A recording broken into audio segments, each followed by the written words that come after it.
The name of this place is called Epilutok, which means big red in Greenlandic. We have the potential to have big stones here. I have seen crystals here that are the size of my thumb. You know, that's pretty spectacular in a small sample. In a diamond operation, if you were looking for a stone, 50-carat stone, you could be mining thousands of tons. In this case, we've got numbers on 25 tons, and we've actually found some pretty big stones already.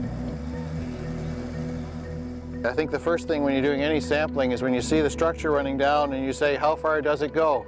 We've intersected this mineralized section now at more than 140 meters down.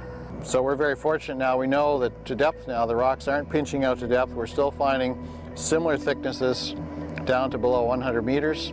And that's pretty good feeling to see that right now.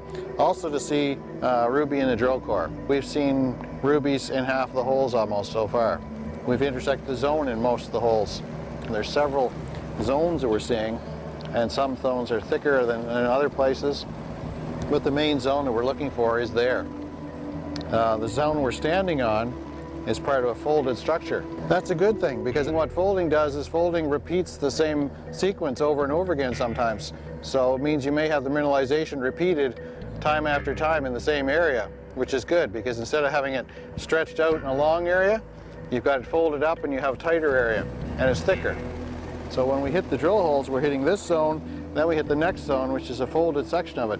So effectively we end up with two mineralized layers from this folding, which is, again, very important, because instead of seeing one section, you have two parallel sections. There's lots of ruby occurrences all over the world. This is one of the few places where you actually got the quality and the size to be an economic deposit.